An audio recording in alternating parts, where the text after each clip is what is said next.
Selamat siang pemirsa, kembali lagi bersama dengan saya Gabriela Audina Brutu dalam Lintas Sepekan yang akan menemani Anda selama 10 menit ke depan dengan menyajikan peristiwa-peristiwa yang menarik yang terjadi pada pekan ini.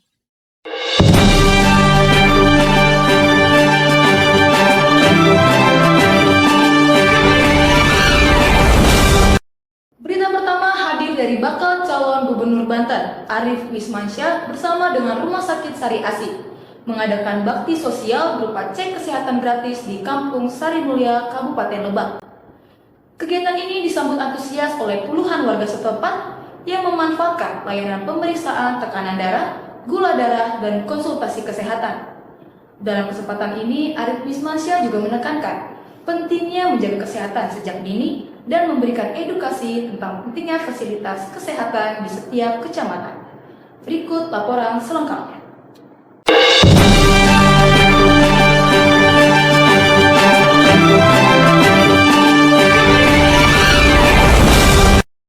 Selamat siang pemirsa, kembali lagi dengan saya Friska Noveliana. Saat ini saya sedang berada di Kampung Sari Mulia, Desa Jayasari, Kecamatan Cimangga, Kabupaten Lebak, dalam acara bakti sosial liburan pengobatan gratis yang diselenggarakan oleh calon Gubernur Banten Bapak Haji Arief Wismansyah. Berikut info selengkapnya. Dalam upaya meningkatkan kesejahteraan dan kesehatan masyarakat, bakal calon Gubernur Banten Arief Wismansyah bersama dengan Rumah Sakit Sari Asi mengadakan bakti sosial berupa cek kesehatan gratis di Kabupaten Lebak. Kegiatan ini berlangsung pada hari Kamis 13 Juni 2024 yang dihadiri oleh puluhan warga setempat.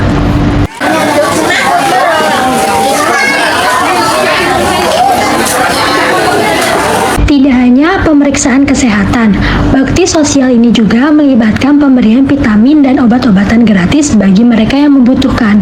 Beberapa layanan kesehatan yang disediakan antara lain pemeriksaan tekanan darah, gula darah, dan konsultasi kesehatan umum. Warga masyarakat Kampung Sari Mulia yang mudah-mudahan sehat walafiat, senantiasa dimuliakan oleh Allah Subhanahu wa Ta'ala. Acara ini disambut antusias oleh masyarakat yang ingin memeriksakan kondisi kesehatannya. Dalam kesempatan ini juga, Arief Wismansyah menyampaikan pentingnya menjaga kesehatan sejak dini serta memberikan edukasi mengenai pola hidup sehat kepada warga. Mudah-mudahan warga masyarakat Kampung Sari Mulia bahagia hidup di kampung. Makanya syaratnya gimana? Harus sehat. Ya, nah ini alhamdulillah terima kasih sama teman-teman Sari Asi bikin pengobatan di sini. Mudah-mudahan ibunya, ini bapak-bapaknya udah pada berobat belum? Anaknya sekalian diperiksain, mudah-mudahan sehat semua. Orang kampung, orang desa bisa sejahtera. Ya, makanya doakan.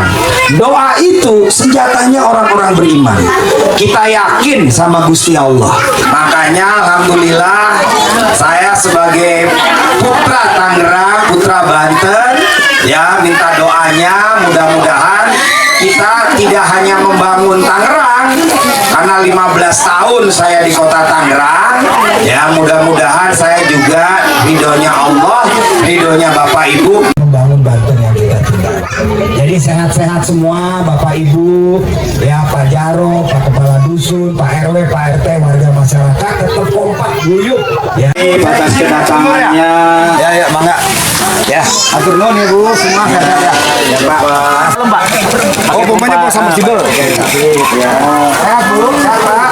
Ini bagian apa ya Pak? Jangan pernah nangis sedih ya. Ini siapanya kakak? Iya. Oh kakaknya, berapa anaknya Bu? Berarti 1, 2, mana lagi? Cucu, Pak Cucu. Oh cucu, masih pantas punya anaknya. Yo mangga, assalamualaikum. Itu FT Pak. Ibu Mari, mari. Obat, ayo. Dengan adanya kegiatan bakti sosial ini diharapkan dapat meningkatkan kesadaran masyarakat akan pentingnya menjaga kesehatan dan meningkatkan akses layanan kesehatan di daerah-daerah yang membutuhkan.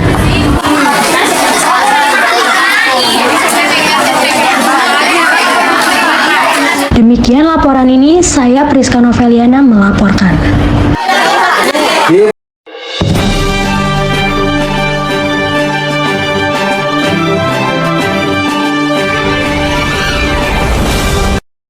Berita kedua datang dari mantan Wali Kota Tangerang Selatan, Airin Rahmidiani.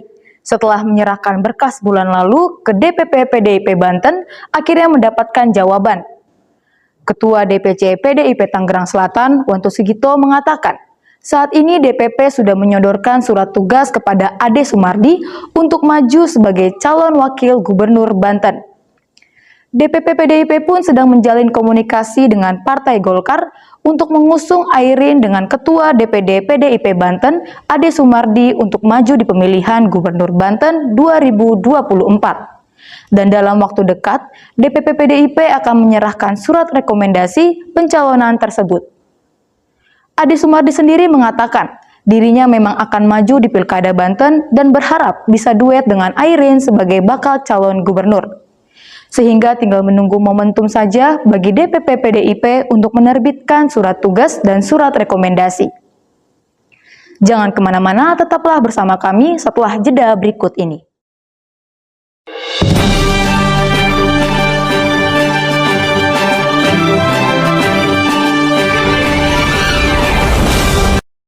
Terima kasih Anda tetap bersama kami di Lintas Sepekan. Berita berikutnya datang dari Partai Gerindra yang memberikan penugasan kepada kadernya Andra Soni untuk maju di Pilkada Banten 2024. Gerindra merekomendasikan Ketua DPD Partai Gerindra Banten untuk maju sebagai calon gubernur Banten pada Pilkada 2024. Andra Soni mengatakan dirinya pun siap untuk maju ke Pilkada Banten. Ia pun mengaku baru saja mengikuti rapat koordinasi Ketua DPD Gerindra dari seluruh Indonesia untuk mendapatkan pengarahan. Berikut laporan selengkapnya.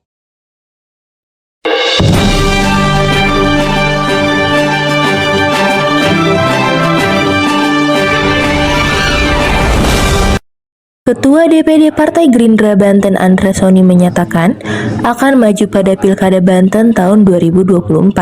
Menurut Ketua DPRD Banten ini, kader partai besutan Prabowo Subianto di tingkat provinsi maupun kabupaten kota mempunyai kapasitas dan kemampuan untuk maju pada kontestasi Pilkada serentak tahun ini.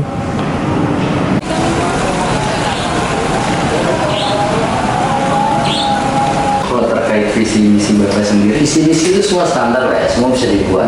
Kita bisa bekerja sama dengan perguruan tinggi itu visi misi. Tapi kalau bukan dasarnya karena ketulusan dan keikhlasan, akhirnya visi misi itu cuma bisa jadi apa ya? Cuma bisa jadi alat kampanye aja. Tapi tetap ya persyaratan mendaftarkan diri itu harus melampirkan visi misi. Karena visi misi tersebut yang kemudian hari bila mana terpilih, itulah yang menjadi dasar penyusunan RPJMD, rencana pembangunan jangka menengah daerah. Jadi perlu tetap visi misi. Tapi kan tadi nanya gimana visi misi, maksud saya visi misi perlu, tapi nilai-nilai apa yang penting untuk ketulusan keikhlasan. Jadi apa yang kita potret dari masyarakat hari ini. Terus kalau kita hadir di situ, memang kita memberikan apa? Ya betul. Ya kan saya sampaikan, saya ingin memberikan ketulusan keikhlasan. Ya kan dengan cara apa nanti visi misinya. Banten itu yang hari ini jadi tantangan kita adalah bagaimana stigma negatif tentang Banten itu bisa kita perbaiki. Stigma bahwa Banten itu tingkat korupsinya tinggi, stigma bahwa Banten itu ada politik dinasti, stigma bahwa Banten itu penganggurannya tinggi, stigma terbelakang, dan stigma-stigma negatif lainnya mesti kita coba perbaiki. Ya, salah satu adalah ya saya menjalankan diri ini. Yang pertama itu untuk mengatakan bahwa ya nggak ada koordinasi di sini. Buktinya saya bisa nyalon. Masalahnya kalau soal terpilih atau tidak itu pilihan masyarakat. Ya, itu pilihan masyarakat. Kalau masyarakat memilih yang itu aja silahkan. Saya kan kita nggak bisa maksa juga. Makanya ketulusan keikhlasan itu yang penting. Andra pun mengaku dukungan dan dorongan untuk maju di Pilkada Banten sudah bermunculan. Bahkan para kader telah membentuk jaringan relawan di daerah-daerah dari semua kalangan, seperti dari generasi Z, generasi milenial, kalangan ibu-ibu, buruh, dan yang lainnya. Saya Nandita Agnia melaporkan. Barisan Haji Yadi Mulyadi siap mendukung penuh dan memenangkan Bapak Andra Soni untuk Gubernur Banten periode 2024 2029.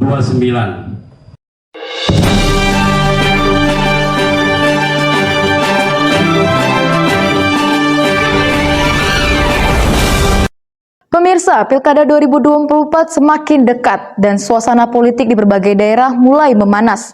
Tidak sedikit masyarakat yang mulai membicarakannya. Tim kami turun langsung ke lapangan untuk mendengarkan pendapat masyarakat mengenai pemilihan kepala daerah yang akan datang. Mari kita simak liputan selengkapnya.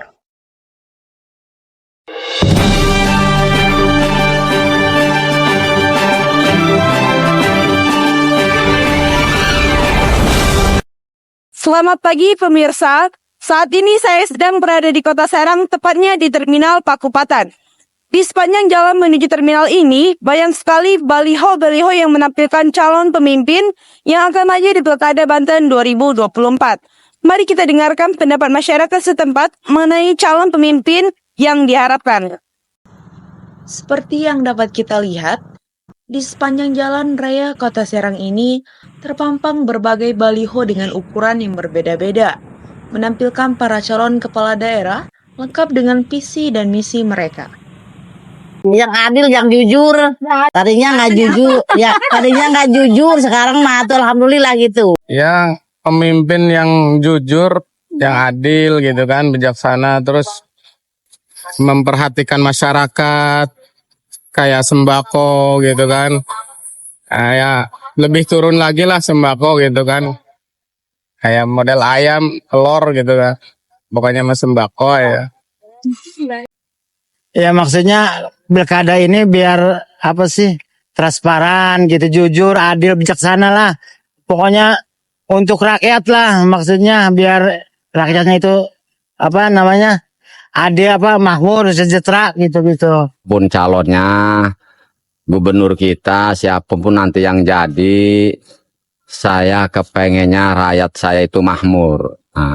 Makmur, dan juga siapapun yang jadi pemimpinnya harus amanah, adil, jangan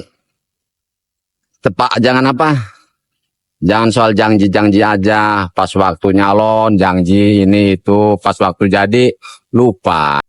Pengennya sembako nih dimurahin, siapapun yang jadi gubernurnya, sembako bisa dituruni. Saya sebagai rakyat kecil, kalau sembako murah kan semua bisa terjangkau. Pedagang-pedagang kaki lima harus ditertibkan, dicarikan tempat yang enak, yang layak gitu ya kan. Iya, biar dagangnya tambah nyaman dan tambah enak gitu. Pesan saya nih ya, yang penting siapapun yang jadi amanah dan jujur, setia sama rakyat. Pendapat saya, dan inginnya malah Kota Serang jadi maju, nggak seperti yang lain-lainnya. Lebih baik dari tahun yang kemarin. Semoga lebih baik, lebih maju, dan yang nganggur-nganggur bisa bekerja. Harapannya ya, yang penting Kota Serang ini berubah aja. Pemimpin yang dipilih ya harus bertanggung jawab lah gitu. Bisa lebih transparan, yang mungkin pemimpinnya juga bisa lebih jujur dan bertanggung jawab dalam memimpin daerahnya. Pemasangan baliho ini bukan hanya menjadi ajang promosi para calon kandidat, namun juga menjadi perhatian masyarakat yang mulai mempertimbangkan pilihan mereka dalam pilkada nanti. Pilkada semakin dekat, dan suasana semakin semarak dengan berbagai kampanye yang dilakukan. Masyarakat diharapkan bisa bijak dalam memilih calon pemimpin yang terbaik untuk masa depan daerahnya. Itulah tadi pendapat dari beberapa masyarakat tentang harapan mereka terhadap calon gubernur Banten di Pilkada 2024. Saya Devi Amelia kembali ke studio.